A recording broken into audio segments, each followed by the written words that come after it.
I Barely Got Here is a collection of stories and conversations based on 24 years in law enforcement. You have the right to be disturbed by some of the content or disagree with the viewpoints. Anything you hear can and will be dosed with sarcasm and dark humor. You have the right to know that discussions will often be graphic with language and themes that are intended for a mature audience. Do you understand your rights? Then buckle up, Buttercup. We're going 10-8. Welcome back to I Barely Got Here. I'm your host, Kevin Booncher. Hey, I've got my buddy Jay in here again. Jay, if you want to say hey. Hey, Kevin. Always much appreciated, and always, I think, a pretty good show, pretty good episode. Tonight's episode is Plata o Plomo, which is Spanish for silver or lead. And we will go into that later as the episode progresses. But we're going to be talking Mexico. I think it's going to be, again, a good episode, not just because Jay's here, but we got a lot of things to say about the topic. So to kind of ease our way into this and get going on the bigger picture, Jay's got a great story about a client that he's dealt with following retirement. This is in the PI world. Jose. So tell us about Jose's story.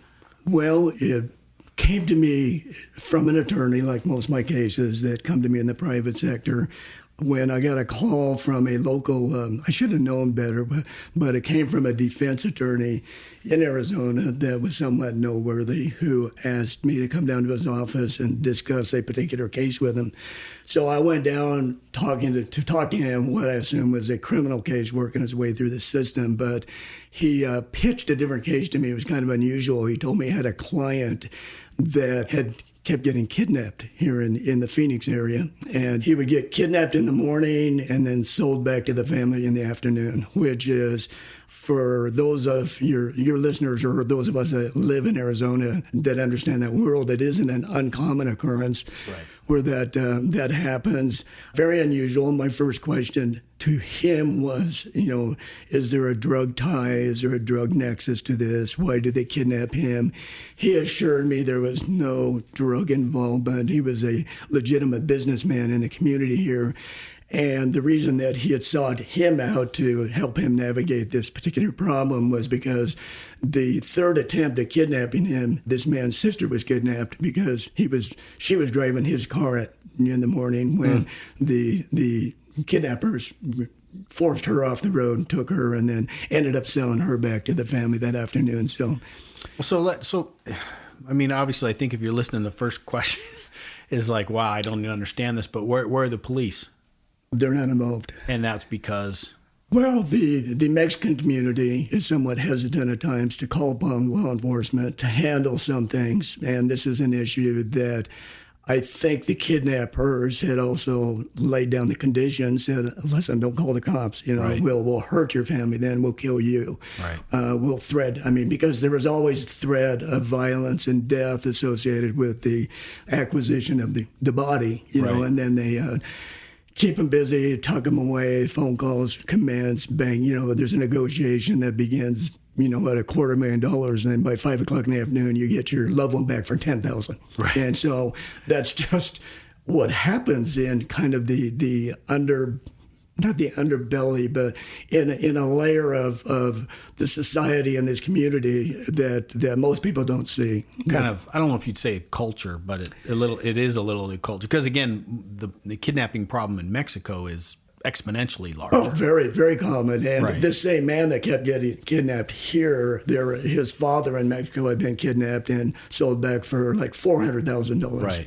And at the time, I was told he was an avocado farmer. So, which I've since come to understand there was a different product that was being cultivated. It might have been green, but it wasn't avocado. I don't think there was a big pit in the fruit they were selling. So anyway, the request was that I acquaint myself with the family, get to know the family, and establish some recovery protocol if, in fact, they got kidnapped again, involving the police, because at this point they wanted to try to involve the police to make sure this thing stopped at some point. Like an ATM. He was an ATM. He's like a broken slot machine. Right. Every time they pulled the handle, right. They're getting some money back. And so the idea was I come in and do a threat assessment of their life and try to minimize their exposure to the routine and the patterns of life that we all get used to conducting our life in, to make it less predictable for her to find him, to kidnap him or any of his loved ones. Right. So I began getting acquainted with the family. And then at some point, I started to get a little goosey or a little concerned about maybe the source of funds that were used to pay the kidnappers the ransom that they were requesting. So I reached out to somebody I still had some pretty good contacts with on the state level that could, in law enforcement, to provide him a name and tell me if he had ever heard of this man's name, because he was a legitimate business owner in the community. I only knew that side of him. Unlike when I was in law enforcement, it was pretty easy to, do your research, have an investigative assistant, Sure, run law enforcement databases to find out really who you were dealing with. And he did so. He did. And he came back to me and he explained to me that my client was now he was a big drug dealer, a big marijuana dealer. And he said that he had 2 pending cases in the community for pretty large marijuana transactions. That explained why this particular attorney that he had found his way to knew him, and then he knew me and then brought me into the case. Got it.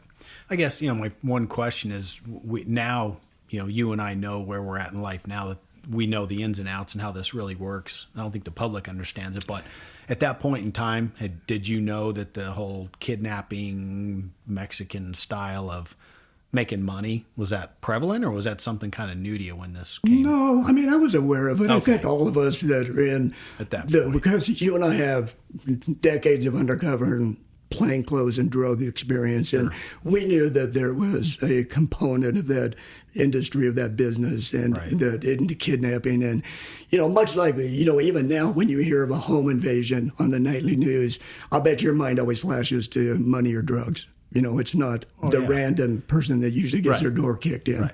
Mr. and Mrs. America. Exactly. Yeah. So anytime that I would hear kidnapping that would make the news that was outside of this particular case I was working on, in my mind, I always assumed that there was a drug attachment to it. So you knew. You knew it was going on. Well, I knew enough to reach out to that buddy of mine, say, hey, can you confirm my suspicions? Right. And he did, which, after he did, it didn't change my position in the work that I had taken on. It actually made my life a little bit easier, because I went to the family and I told them I'd solved their kidnapping issues and just stopped selling drugs. Right. But unfortunately by that point it wouldn't, because everybody knew he was the ATM. Sure. And he wasn't a violent man, and the people that kidnapped him understood that he was in a dirty business, which can be a violent business, and he was not in the methamphetamine training. He was in the marijuana business. It was less violent, and they knew this particular man. He was a good family man, good. Never resisted, always gave in. Always gave in, always complied, always gave his money. Had he been a little more violent, I don't think they would have picked on him. Yeah. So, well, low hanging fruit, right? Very easy, to pluck him. Well, so I think that kind of gives a good lead into, I guess, how I hate to say Mexican culture, but it almost is their culture. Well, if you're from the country, it's a very common occurrence in Mexico, and that and the other stuff we're going to talk about. Yeah, and most people don't understand that aspect of life that they have to live with on a daily basis, which will even infringe on people that aren't in the drug business, but maybe, and I think we're going to discuss at some point law enforcement. Yeah, I'm sure it's going to. Our counterparts south of the border. Yeah. So. Well, I think the segue now that I'm thinking is, okay, well, the normal American response to a crime being committed is to contact the cops. That's normal. Yes. In almost 99% of the cases, if that happens to anybody, they're going to call the police, because that's what you do. Whereas we're going to translate this to occurring down in Mexico.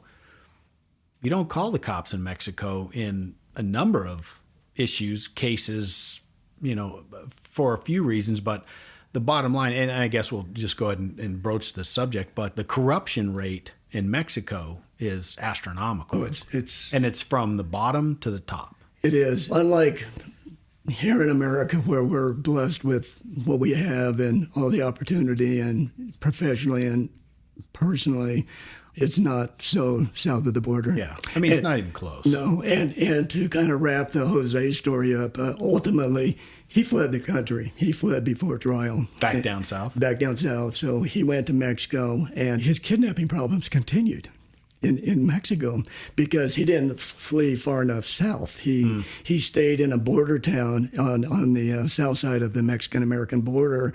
Now, the Mexican community, the people he ran with down there, knew he had an American problem. They knew he had a warrant now for his arrest for being a fugitive from justice. So they would kidnap him in Mexico at 9 in the morning, drag him to the border and say, unless... We're going to turn you over. Yeah, so he was damned in Phoenix, and he was in a mess south of the border. Yeah. So that happened a few times in Mexico, and then eventually he went way down south, and I understand probably into Central America. Gotcha. But his family, he had to abandon his family, and his family is still up here, and which was unfortunate because it separated them. But he never wanted his family to join him in Mexico because the potential for violence and the opportunities were so different. He had children and a wife here that had they followed him to Mexico, it would have changed their entire family. Put him in danger. It would have, yeah. For sure. Yeah. And again, following that same course. So let's put ourselves in Mexico and something like this or someone else happens, especially if it's involving cartels or drug money or any big money. It's corrupt. Yes. And money corrupts, power corrupts. We know that too. But so the first thing that we can easily say and put out there, and I don't really care who argues against it or who tries to cloud it, but the country of Mexico is not run by the government of Mexico. The country of Mexico, you could maybe say that there's a few places, but for the most part, the cartels, plural, run the country of Mexico. They do. There's no question about it. Now, they're not so overt and obvious about it that it would make it to where there was no question, but they definitely exert control over basically everything. Everything. You're still going to have a governor of a state. You're still going to have the infrastructure built, that represents government. Absolutely. But the decision makers, and they're a very violent lobbyist organization. Yeah. So that's a great way to put it. Exactly. And then you come back to the title, Plata o Plomo, silver or lead. So what that means, and I learned this when I first started working some of the bigger drug investigations. So let's say that you're, we can go from the bottom to the top. Let's start at the bottom. Let's say that you're that cop, uniform cop. In Mexico, cops don't make anything to begin with. You're lucky if you have a full magazine of bullets in your gun sometimes. So, you get approached by some cartel lobbyist who, that's so funny, who tells you, hey, we're going to be bringing a truck that's going to drive through your section of town, and you're going to look the other way, and here's $10,000 to make sure that you look the other way. So $10,000 in Mexico, that's a good chunk of money. That's the lottery. That's lottery money. It's a lot of money. Yeah. Well, if you transpose that, if it was a cop in America and $10,000, it's probably not going to go anywhere, and they're probably going to look at like some sort of bribery charges and blah, blah, blah, the whole thing. But Mexico is a totally different world. So this poor cop, he's married, he's got a kid or two. They'll offer him this money, but it's not even so much an offer that he can refuse. Hence the term, silver or lead. These cartel people, they're not asking, they're telling.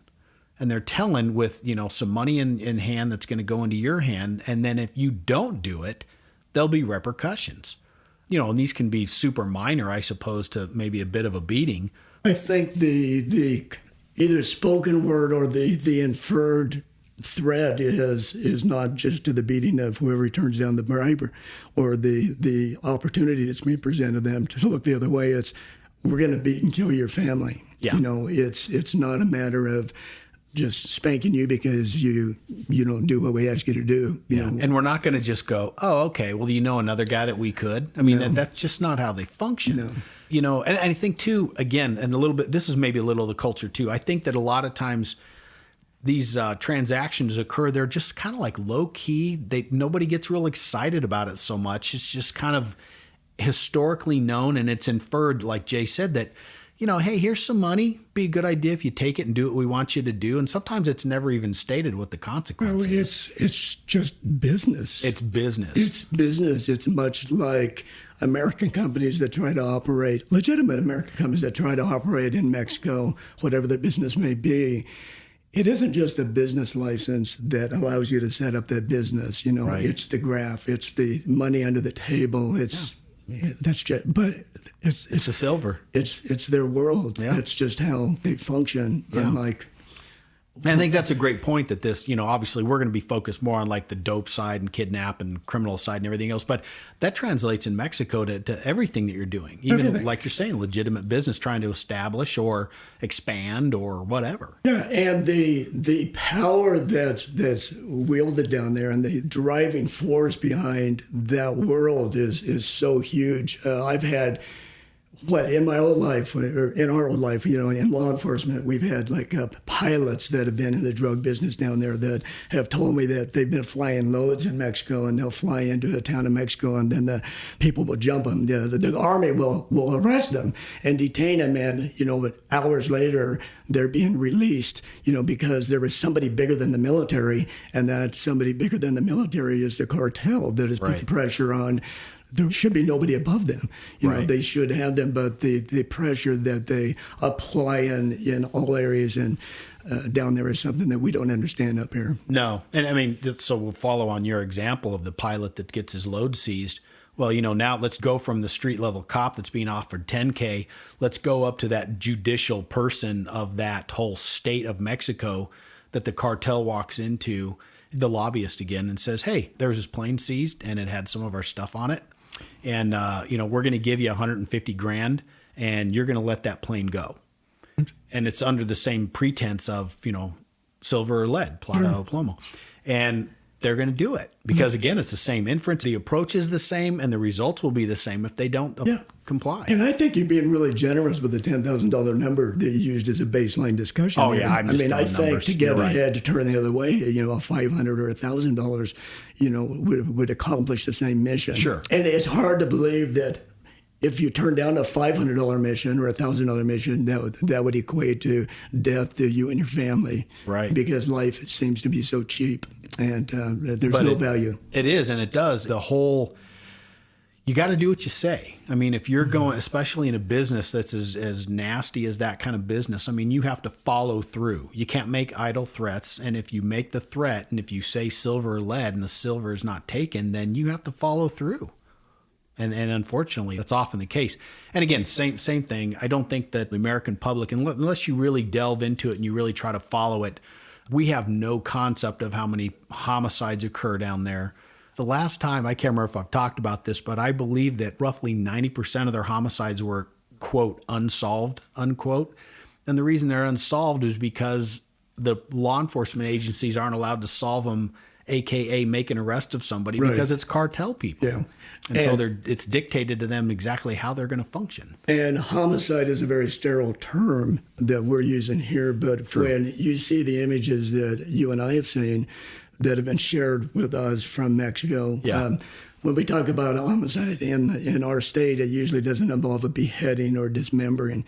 Or torture. Or torture of multiples, not just the random individual that did something wrong or failed to comply. Yeah. So it's a really sad, scary, it's real unfortunate scary. world. And there's been a few movies, I think, that have definitely touched on it and that I think have illustrated the true nature of what goes on down there. I mean, obviously, they're movies, so some of it's fake and some's real, but it's pretty interesting. So, and I remember doing a talk show here in Phoenix well over a year ago now, but we talked about Mexico. We talked about the border, and and I remember that they didn't seem to grasp the concept that the Mexican government doesn't run the country of Mexico. But if you're not in that industry, you're not in the industry that we used to be in, it's hard to understand it. Which is a surprising comment to me that you can tell me that the people that interviewed you for that talk show, living in Arizona, interviewing you in Arizona, weren't aware of what seems to be so common knowledge and just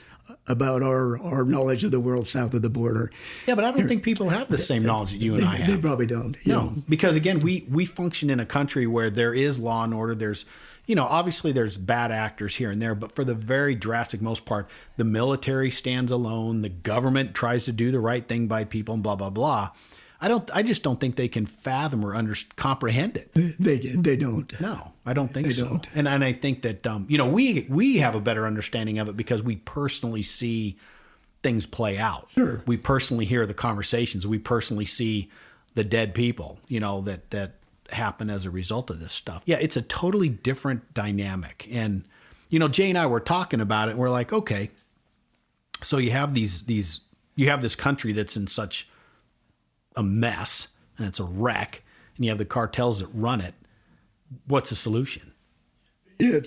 That's a good question. Yeah. I mean, that same conversation I asked you, Kevin, if you were living in Mexico, would you try to bring you and your family, to America? Right. And you answered, Of course. of course. I would do the same thing. I would Try to get out of there. I would walk from Honduras through Mexico to try to have a better opportunity for my family, because it's just tragic, down there. And we kind of equated to having that house next door, the family, this dysfunctional house that, Yes. you might have lived next door to at some point as you and your families were growing up. And it's hard to understand how bad things might be inside the walls of that home. Yeah. And in order to keep those kids from running away or the cops from being called there nightly for stuff, you've got to change the dynamics of the family inside to improve the inside of that house. Right. And unfortunately, the country to the south of us has not improved their house. Right. So everybody wants to run away. And living on the border, I just don't know what the answer is to that question. Yeah, I don't either. I mean, we talk about money. Do you throw money at the program? But sticking with the bad house on the block analogy, you can throw money at the people in the house, but until dad stops spending it on booze and starts to spend it on groceries for the kids, I mean, you can't dictate that. Mm-hmm. So we've sent billions of dollars in resources and all sorts of stuff to Mexico, but it doesn't get to the right place. I mean, all that money and those resources are intercepted, and they're sold, they're bartered, they're taken by the wrong people. Diverted from the original intent to fund something that looks good on paper that just is somebody's personal life. That governor that allowed that plane and that pilot to go free.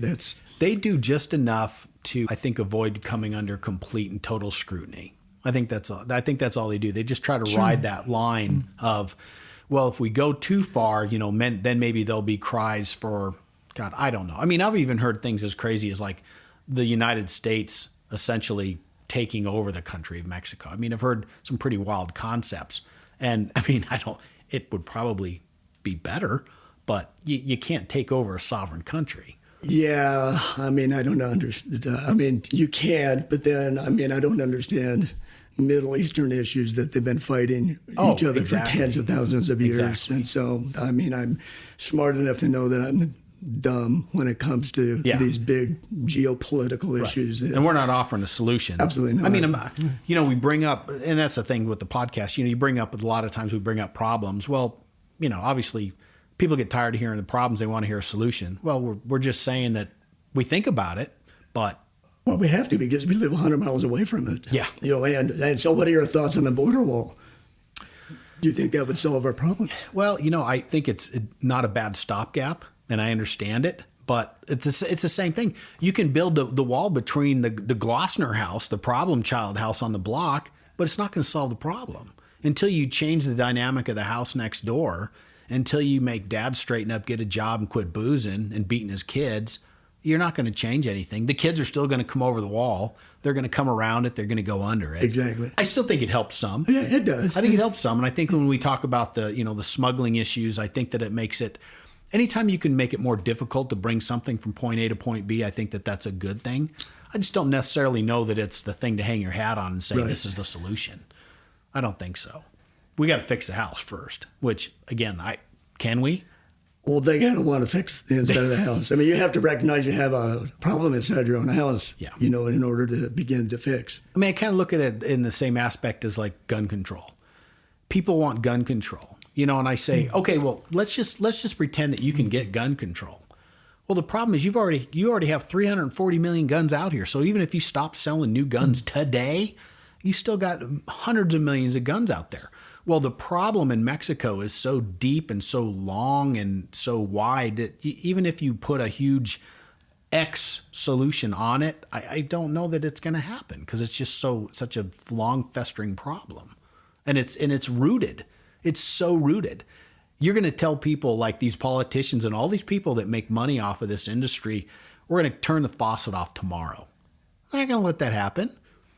And the funniest thing, one of the funniest things that well, it's not even funny. It's ironic and it's terrible. But when you interview these guys, you interview some of these cartel people or some of their, lieutenants or whatever else, they're all going to say the same thing eventually. They say, you know what, it's a business. And if you dumb gringos north of the border quit shoving it up your nose, well, you'd put us out of business.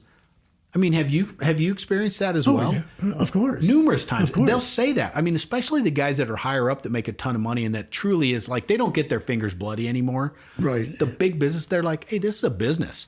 And if you guys really want us to stop, then stop shoving it up your nose and sticking it in your veins, and then we won't have a market anymore. And Kevin, it's such a big business. As a course of my current profession, my business, I contacted by people that have money seized, and money seizures, and the amounts of money that gets seized by the government, by our government for suspicious transactions and banking issues, even with the no drug tied to it, that, ultimately there's a drug nexus or a drug attached to that money somewhere.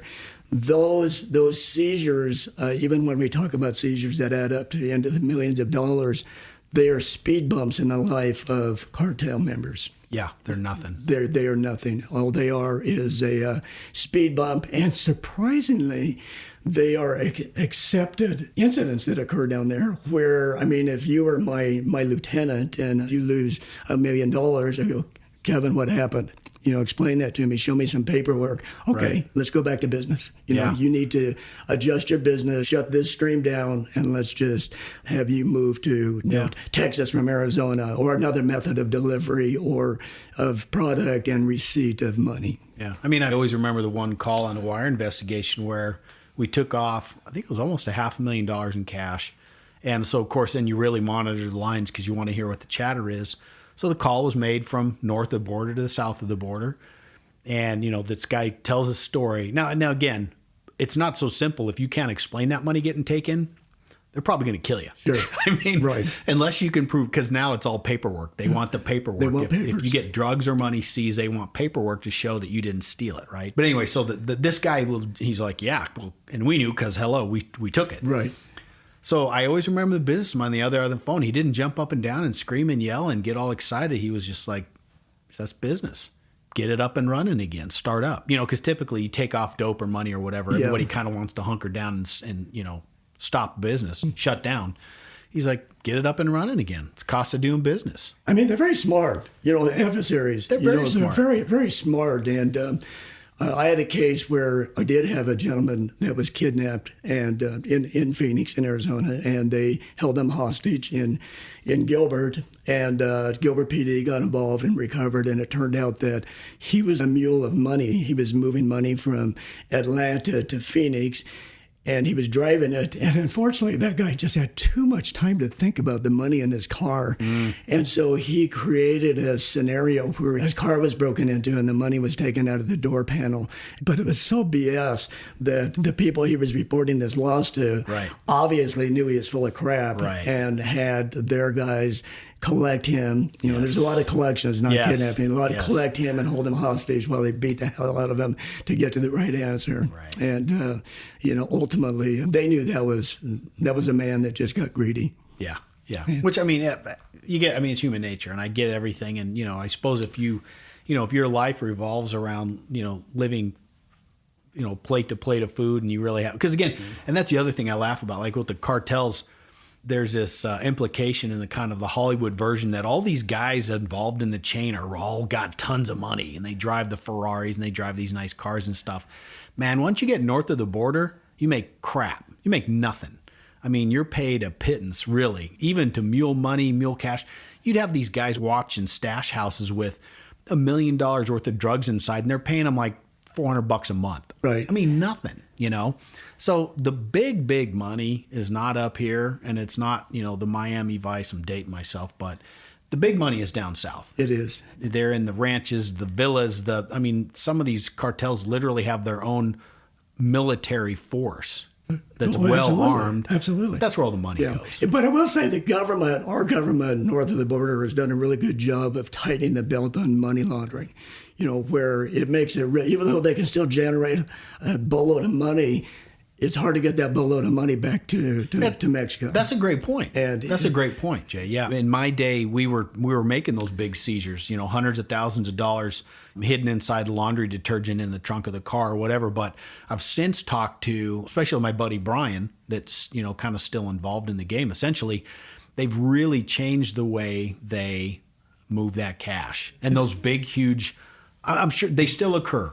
No question. They still occur, but not with the volume or the frequency. From my experience in the private sector now and what I see and what's asked of me to look at, I see the government has done, the enforcement side of government, chasing cartel and drug money, has done a really good job of integrating their world with the business, with the banking world. And so banking regulations, and I don't know how they've changed over the years, but there just seems to be a lot more interaction between banks and DEA or ATF or one of these other lettered, the FBI, three letters. FBI, because I see a lot more money seizure. I get asked a lot more questions about money being seized, and when I look at the documents and the paperwork, well, I don't even see a drug tied to it. It's just suspicious transaction. Because we're going to take your $250,000 because it looks funny. Yeah. But explain it to me, Kevin, how you got the money, and then we'll give it back to you, or we'll give part of it. And most of these people, they walk away from the money. Right. Because again, obviously we know that there are cases where large volumes of money are seized,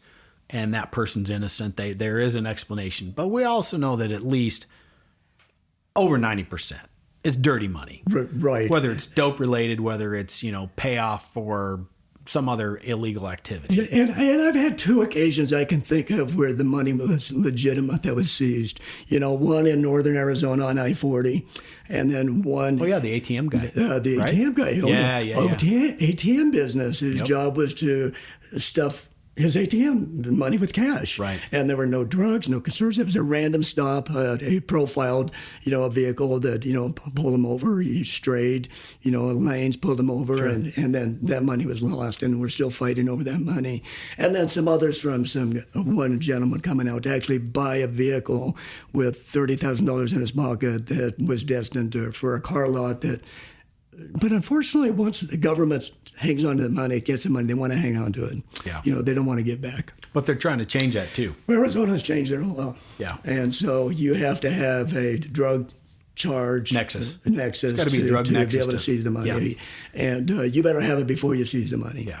Which I think that should be. I think it's fair play. Yeah. I think the whole seizure law has been, it's like anything. You get those cops that abuse it. And it's been completely, law enforcement, and I'll say we, even though I'm retired, is abused. That's a part of the system, and they've kind of screwed themselves. Okay, but in your career, do you remember any cash seizures that you were like, it's questionable? I don't.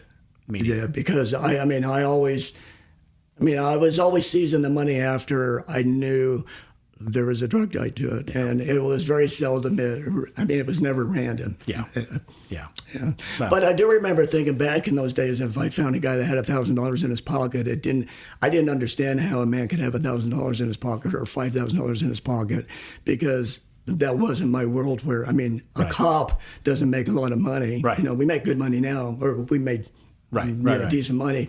But that was my opinion back then, and it took me until I retired and I realized how many businessmen I had that had a roll of money in their pocket. Yeah. There's a lot of guys that walk around with 10 grand in their pocket or in their their briefcase or whatever. I have clients that will have $100,000 in their computer case. I go, why? Because it's mad money. I go, well, you just turned a $1,000 purse snatch, somebody steals your computer, into a $101,000 loss. So put it somewhere else. Right. Yeah. But the point is that it does exist. There are people like that. We just don't. That's not our world so much. I don't have dinner with those people very often. Right.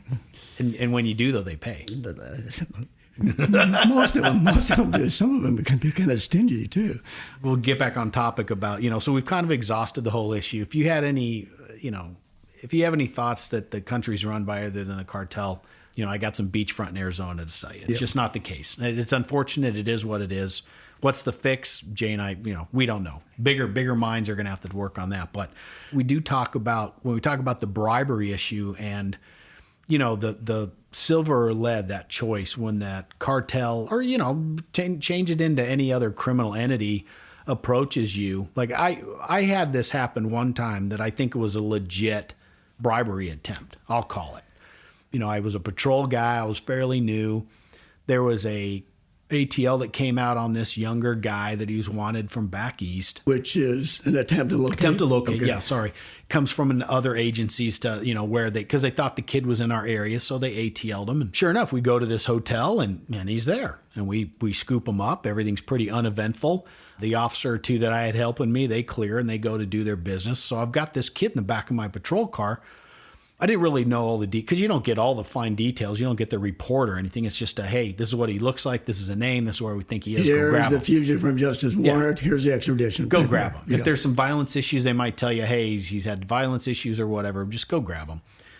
So the kid's sitting in the back of the car. Well, long story short, at some point he says, hey, what would it take for you to open the door and just let me walk? And I'm kind of like, whatever, not giving him much sense. I'm doing my paperwork, KDT, this, that, and the other thing. And as we're sitting there, he becomes more aggressive with this line of questioning to the point where I finally turn around and look at this kid and I says, are you shitting me? Are you serious? Because he had basically said, I will give you $100,000 to open this door. We can tell people that, I got the door open somehow and I ran off and we're done. And up to that point, I just was not even believing it because it doesn't happen in America. Right. We don't deal with that, especially West Coast. Yeah. East Coast, probably a little more common. Well, the bottom line, this kid was the son of someone in the syndicate back east. So he was connected mobster. He was a connected mobster's son. He had done, he was growing up in the family business, obviously. Well, that's so all he he committed knows, a crime. too. And again, I think a lot of it had to do with the fact that he was from the East. And he thought he could get away with that. And so as after I did the turnaround, and then I said, are you serious? Because, of course, I'm an American cop. I knew who trained me. I know what my morals are, my ethics, blah, blah, blah, blah, blah. The only thing I'm thinking of is I'm going to charge this kid. Yeah, right. You're going to stack him. I'm not taking this money. Charge. Yeah, he could have said $1 million. Sure. It would have never crossed my mind that, hey, that's a lot of money, So, but I always remember when I turned and I did the, are you serious? And he was smart kid, man. He's like, basically, I'm only as serious as you'd like me to be, kind of a thing, like, well, if you want it, it's there. But if you're going to charge me with this, no. He gave himself a little wiggle room. Gave himself some wiggle room, yeah. Which I'll never forget it because it was the one and only time that I truly believe that kid would have followed through with that and done it. And of course, I didn't do it. But now let's take this context. Let's take this story and put it south of the border. I'm a Mexican cop. I picked up a cartel's kid. It wouldn't have been nearly as subtle. Thank you, subtle. It would have been direct. It would have basically been, hey, get me out of this car or I'm going to kill your wife and your dog. Yeah, but it wouldn't have been get me out of the car. It would have been drive me to daddy. You're going to drive me home. That's exactly right. And I'm going to be in the front seat, not in the back seat. Yeah, you're going to take me here, and if you're lucky, you may be okay. You may be able to go home tonight. Yeah, it wouldn't have been money, or it might have been money. You just never know. It might have been a little bit of, but it's the same thing. It would have been. It's not an offer. It's telling you to take the silver or that you're going to get the lead kind of a thing. Yeah, completely different. Totally different. I had a similar, are you kidding me experience. I arrested a young guy who had just had his first daughter because I actually identified that guy from his newborn baby's name on the crib in the hospital. Oh, how funny. Because I knew his first name, didn't know his last name, but I knew his wife. When he was selling me like a half pound of Coke, his wife was delivering that night. So... Well, you still got to pay the bills. Unfortunately, he had a bad night. So when we arrest somebody, we always have a follow-up meeting with them to kind of court them or, present them an opportunity to work their case off. Sure. So, back in the powder cocaine deals, a half pound of Coke, do a couple of deals for me. We'll make this go away. And they were legitimate deals. I want a bigger fish than him. Right. So we met in a restaurant and we started having the discussion. It was like, two people we were talking about something completely different until finally he just came out and he says, listen, I'll give you $50,000. What's it going to take to make this go away? And I was explaining to him what it was going to make to go away. And he goes, no, this is the $50,000 talk. And I go, are you shitting me? I mean, are you kidding me? Right. You understand what you just did? And you're kind of looking around for the microphone to see if, like, Yes. you're the guy on candid camera or somebody's, so your IA is shaking you down. Is this a big yeah, exactly. Yeah, like it's a big not test. shaking you down, but they're like truth tested. They're testing Checking your integrity. ethics, your integrity. Your yep. integrity. And so, I had the "are you kidding me" moment with Right. this kid, and I go, "Where are you from?" He goes, "I'm from Detroit."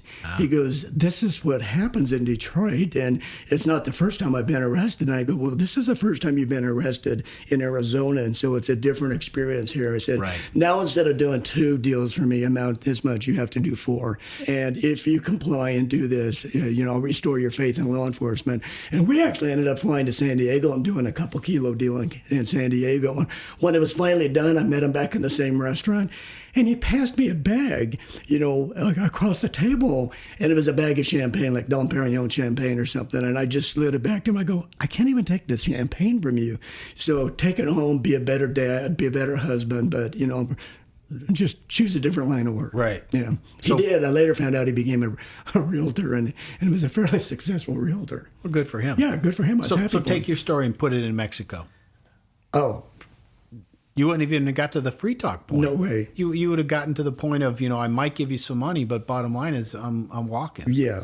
It would have been a different conversation. Yeah. So, those are just a couple examples that Jay and I give. And maybe it also, quite frankly, I guess throws light on the fact that, bribery occurs up here too. It does. There's no question, but I think the consequence of not accepting it and the frequency is much, much less. much less. And I think it is usually in a not let me out of the backseat of a car bribery. It's, look the other way at the border. Yeah. You're paying Border Patrol or somebody from TSA or, Right. Somebody in a position like that to look the other way. Those people rationalize it like, 100 other cars made it It's through going to happen today. anyway. It's going to happen anyway. It's going to I'm get gonna there look the other anyway. way. I'm not Yeah. the one using it. Yeah, but north of the border, there's never an attachment of violence to your family. It's always a monetary bump, as opposed to I'll kill your family if you don't let this go It's through. much more subtle. It's It much is. more, if it's called out, it's like, oh, no, I didn't mean that. Or, Right. yeah, you're right. Yeah. Mexico's totally different. Yeah, completely And it kind of leads into the whole thing. You start talking about ethics and integrity and all this other stuff. And you have people up here. People would have been me before I think I understood the way that world worked, where you just say, well, just don't do it. Don't take the bribe. Stand up for the good. Stand up for what's right. Well, that's not how it works, man. Because if you stand up, that you're the dead martyr, and your family's without a father to provide for them. I guess it happens to women as well, but for the most predominantly men, especially in Mexico, right? Yeah, it's predominantly exactly. men because the men are the Right. one running the cartel business. They're the ones that are calling the shots. But they don't really have a choice in the way that you would think of having a choice. They don't when in those situations they're handcuffed. They have to do what they have to do to live. Right. Not that they need more money to put bread on the table, more food on the table. That's a survival. Exactly, survival. They have to say yes to survive. That's a good way. Okay, so let's push it from the beat cop guy. Let's push it up to the high-ranked government official that's offered the bribe too.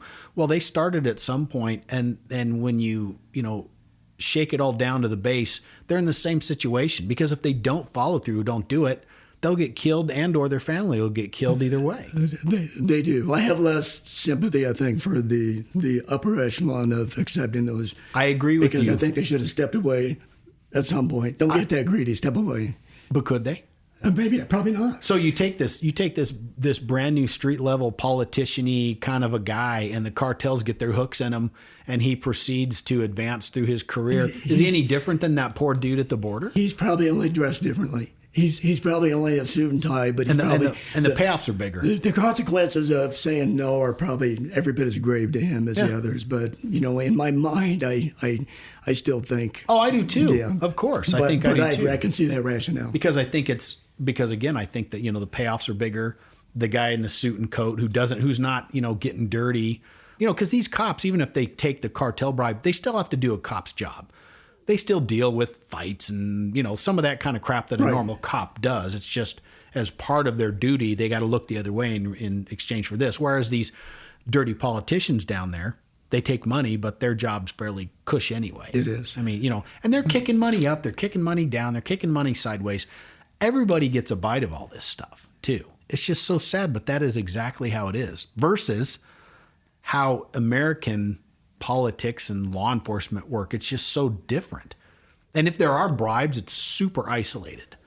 I mean, that bribe, like if I took the bribe from the kid, in Mexico, I'd have to kick a little to my boss, kick a little to maybe the guy that helped me make the arrest, because they'll all find out about it, right? Right. But that, you would never, here, if you took a bribe in America, I mean, you better keep that stuff tight. You're going to Had I accepted that $50,000, logistically, that case could not have disappeared. Much like the guy in the backseat of your car could not have disappeared because you had other people there assisting in the arrest. Right. And you would have been in front of IA. You would have been on the box. You would have had polygraph administered. You would have been fired in a week. Yep. And prosecuted. Yeah. Unless you grease palms. And that's how Mexico you couldn't works. Here in Arizona. Right, exactly. That's why it goes all the way out down there. It's a completely different environment totally different. We're in. So. Totally different. And I think that, I'm not saying that it's right. I'm not saying that,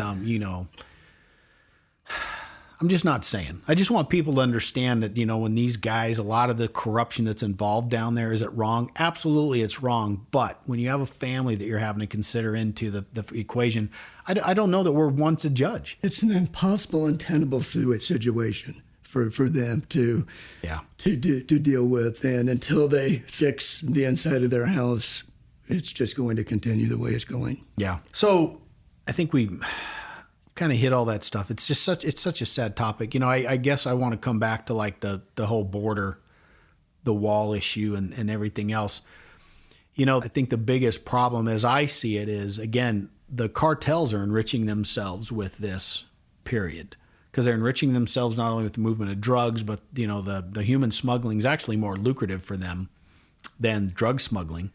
And so, if you look at it from that aspect, well, I don't even know. I don't even know what's worse. Is that worse, or is the humanitarian side of it worse, where these poor people are being shuffled through the country and, I don't know, whatever the percentage of these women are getting sexually assaulted and, they're sending these kids by themselves and some of this wacky stuff too. I don't even know what's worse anymore. I don't either, Kevin. I mean, when I see a 5-year-old dropped over a fence by themselves, by his or herself, by some coyote that's brought him to the border, and done that, I mean, it's heartbreaking, and I don't know how to fix it. I mean, I don't know what the fix is, for that. But also, I don't understand mom and dad's decision to send their children north from wherever they're living, because venturing 1,000 miles alone or in the company of some third party unrelated person that they paid to help them make that journey. Yeah. How bad must that situation be for these parents that are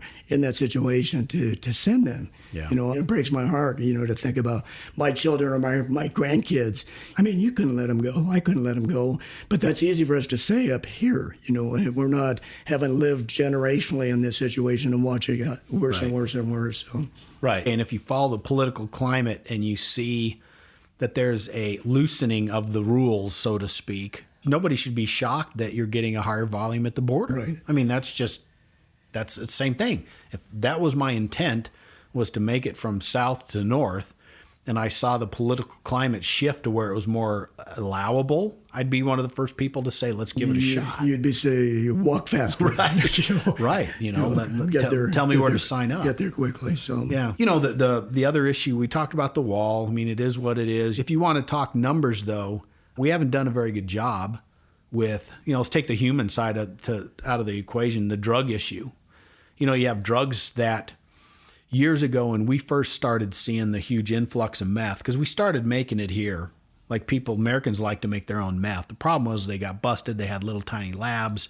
It's dangerous. Things explode on them. Well, then Mexico got involved in that game, and they started, again, because of the corruption and because of the way things can happen down there, they created these mega super labs that were cranking out hundreds of pounds a day. Much easier access to Chinese chemicals. The precursors. The precursors. For sure. They don't have analog laws that have been developed by DEA and ATF that say, if it looks like a duck, wax like a duck, it's a duck, even though it doesn't fit the exact formula that they got tired of chasing their tail, and always trying to catch up. So we made it really difficult to manufacture methamphetamine. We did. In in scale, to scale the operation. And in our house. Yes. The problem was the neighbors who Right don't next care door. what goes down the drain and don't care about EPA and don't care, do you pay enough money, blah, blah, blah, the whole thing. Well, so Mexico starts cranking this stuff out like crazy. When we first got in the game, meth was going for about 16 to 18 a pound. 18,000 Yeah. a pound. Well, I had, my buddy of mine, Brian, in here recently, again, still kind of involved in the game. Well, he said, I can't remember what he said, but I think meth was going for like 2,200 a pound wholesale now. I mean, that's nothing. That's crazy. And the only thing that means in the big scale of supply and demand is that there's a ton of supply. There's a ton of supply. I mean, that kind of illustrates that things aren't working. Well, it comes back to the fix your own house, America. Let's deal with your users. Stop putting it up your nose. Oh yeah, I mean that's Jay and I were talking earlier. That's a great point. We, sometimes when you are able to take off some of these higher level people that are involved, and or you even just cover phone calls with them, or some news personality gets an interview opportunity with a cartel member, and the cartel members are kind of funny, but at the same time they're absolutely right. That's one of the things they'll tell you as well. If you really, because the reporter will pose a question, well, how do we combat what you're doing? How do we stop you? How do we put you out of business? Blah, blah, blah. And the cartel people are like, well, quit stuffing it up your nose and shooting it in your vein. I mean, they basically are like, you're never going to stop us. You're not going to stop us with walls, borders, dogs, infiltrate, blah, blah, blah, the whole thing. As long as Mexico is Mexico, you're never going to stop us because we're here. But if you really do want to stop it, stop ingesting our product. Yeah. And then they're like, the demand goes away and then we're out of business. And they're absolutely right. I mean, that is the key to it right there. So, while we do have some pretty effed up neighbors next door, well, we got something going on in Junior's bedroom here that we can't get stopped either. And if we'd stop that would be done. Right. I mean, it's just unfortunate, but it's a great comment. Yeah. I've been tempted on occasion. I get invitations to go to Mexico on occasion to meet with people. And a few years ago, I got invited to go down because a big boss, a big boy down there, he knew that I had a recent success in the entertainment world where I optioned a movie to TNT and Warner Brothers. He wanted me to come down and he wanted to tell his story, his version of basically the movie Traffic, or, let's say, we've seen the movie Traffic. Great movie. He wanted to tell it from a Mexican perspective about his movement from birth to where he found himself into. I think he wanted, I mean, they love to have songs written about him and stories written about him. And some of that, well, probably all of it was, to stroke his ego to have that audience and tell his version of it. But boy, I was so interested to actually go down there and interview this man about his about what he wanted to share with me. But the fear of going to Mexico, where he wanted me to meet, and it kept me up here. I went to maybe 20 years ago I would have wanted to blast out of there to do it. Where I might want to meet him in Costa Rica and have that conversation. Yeah, I think a lot of it would depend on where. I mean, again, it's not like they. Well, I knew where they can still get you no matter what. No, but no. Still, he wanted to at the ranch, at his villa. Yeah, at the villa, and so I was a little awkward. So I'm a curious guy. So a big part of me, want to just go, right? But be a little more reasonable and logical. So no, I'll stay here. Safe side. Yeah. Well, and I think it lends itself to the same thing. We want to know what makes people tick. We want to understand. It's just like you equate it to these poor kids that are brought up in in a poor, terrible neighborhood, and they turn out poor, terrible gang members. Well, what do you expect? Right. I mean, we kind of are like, well, we've come to understand that. Well, yeah, that's what happens when you grow up in that environment, and so. You take these guys here too. They grow up in a dirt floor, dirt road town that knows nothing but they're a crossroads for drug smuggling. And it's a world we can't understand. As recently as yesterday, Kevin, my wife told me a story about a nurse we have coming in for one of my in-laws. They comes in like 3 times a week. She comes in. She confided in my wife that her mother, she's from Mexico, sold her to an older man who had easy access in and out of America. She came up to America as I don't know. I want to interview her. I want to talk to her about her experience because she's entrenched in America and she owes nothing to her mother. She's still got a lot of hostility, as she should, because I'm sure there were some terrible years that she had as a 10-year-old being sold to a 50-year-old. Yeah, being owned by a man. Being owned by a man. And she even told my wife that she actually had to buy her freedom from this guy then. So, I mean, the world that is just 100 miles away from us, we don't understand. No. I mean, we do. I think we even understand it so much more than the average person would. But even still, you can still get hit with some of these stories where you're just like, oh, my God. Well, that one shocked me. Yeah. And I'm well, but it shouldn't. You know what I mean? Because we know how that country functions, and we know that basically anything goes down there. It does. What surprised me was her success. This woman, despite what she had experienced, how she got to where she is in life. Yeah, turned her life around. Yeah, and just lovely. She just doesn't have a hardship of whether she got the latest Apple iPhone when she was growing up. I mean that's a problem that most people couldn't even fathom. And then, like you're saying, for her to turn it around, that's amazing.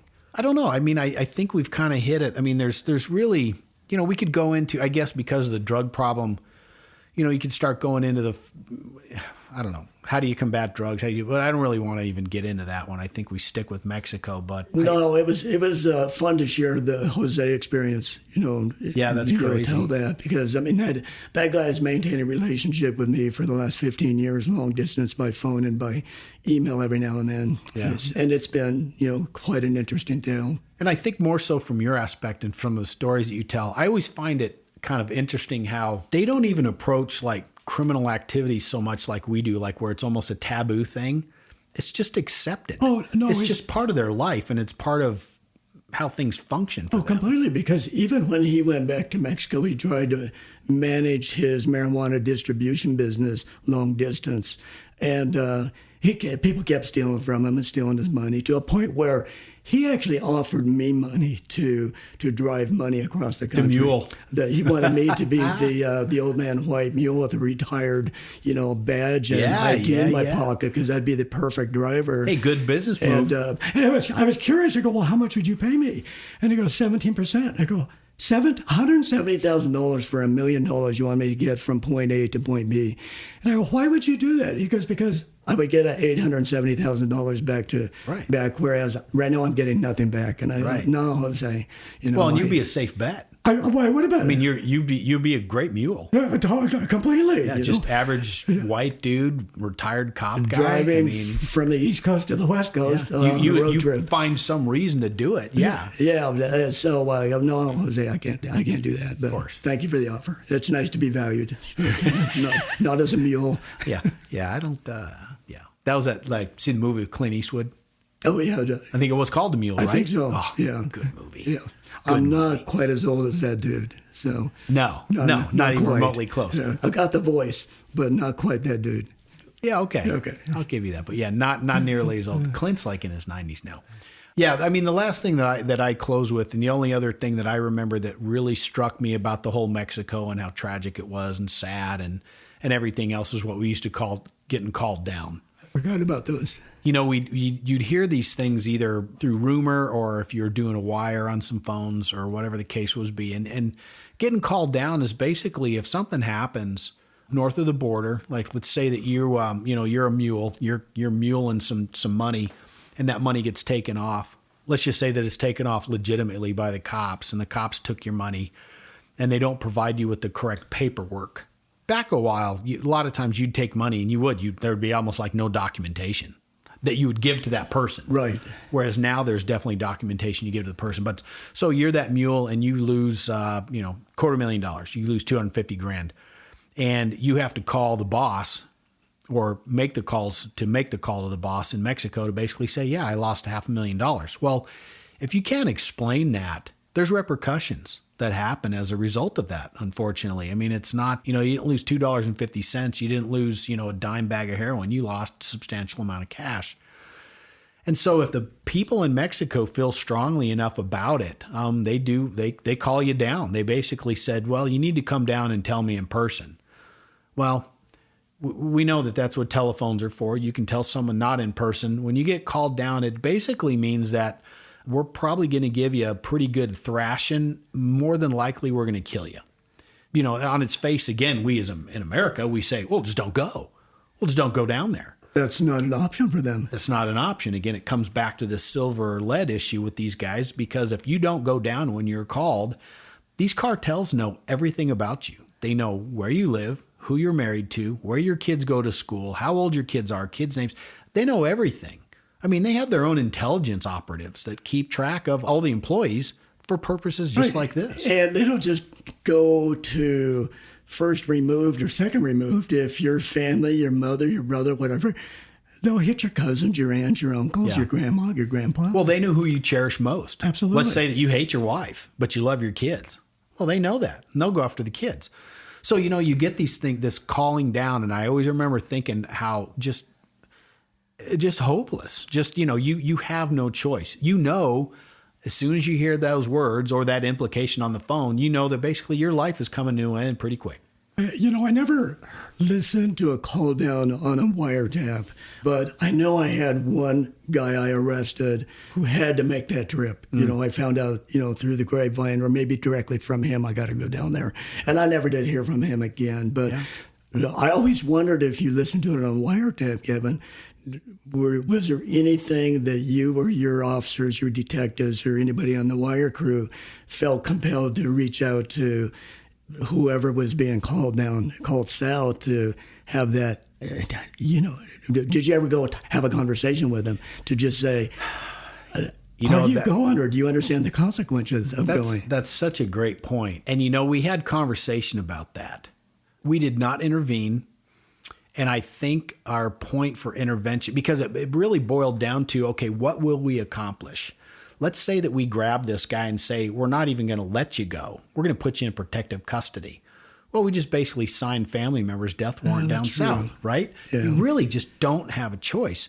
And so we never intervened. We would have discussions, again, because it's an ethical question. You're put in a moral dilemma there. It's like listening to somebody plan a murder online. Right. I mean, you're listening to in real time to people talking about killing somebody. Yeah. You know, at what point do you do it? But then again, you have the wire that's up and running, and to reveal it, you've revealed the wire, you know, to them. But does murder trump the importance of your drug investigation? Well, and part of the argument is always, okay, well, did they say they're going to kill him? No, they said they're calling him down. So, now, we all understand the implication, but do we truly know that's going to, well, you could throw that out there. But the bottom line was always that, okay, if he does not go down, someone else is going to die. Somebody will. And, you know, the cartel, again, they're smart. The cartels will not do nearly the nasty, violent, ruthless stuff north of the border because they know it'll bring them way too much heat. So that's why they do that. That's why they commit their homicides, their tortures, their nasty stuff, if at all possible, south of the border, because they can do it with impunity. I mean, they truly can. They have the ranch. They have the ranch and the villa, and you know the pigs that they feed the people to, or whatever else. But I just always remember. I mean, that kind of exemplified that crazy, odd dilemma. Even if you're north of the border, even if you're in America, you're still tethered to that violent, ruthless culture in Mexico. It's just sad. Did you ever hear of or from the guy that got called down on your wire? No, the only ones that, and again, the problem that I had was all our wires, again, because all the people that work smuggling operations of any size they're Spanish speakers, because the Mexicans don't trust us gringos to be involved in their organization. Plus, they don't have near control over us as they do these guys for the reasons that we were just talking about. So all the wires are Spanish speaking.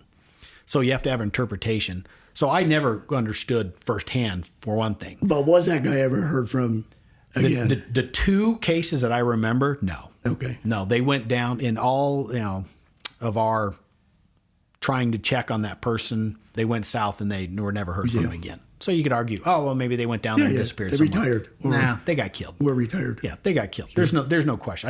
I'd bet money on it. They both were killed.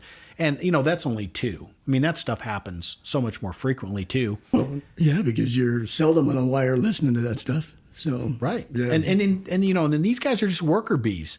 These guys are throwaway. I mean, these guys, you call that guy down, as he's making his way south of the border, they're already sending a dude north to cross over to take that stash house position, to take that mule position, to take whatever position it was getting. Filling the void. Or they have 3 dudes up here already that are just hanging out waiting to get the call. I mean, it's, again, it's a supply chain, and they don't involve us in it because they know the gringos are screw it all up, and they don't have the power over us that they do these other guys. I mean, it's just crazy that, calling down. The same thing. I didn't understand it. They had to explain it to me, and I went, a pilot buddy of mine told me the big thing in Mexico when he was working this way back in the 70s and early 80s was if they had that guy down there, they would, and the border was really porous back then. You could fly back and forth. It was pretty simple in these private planes.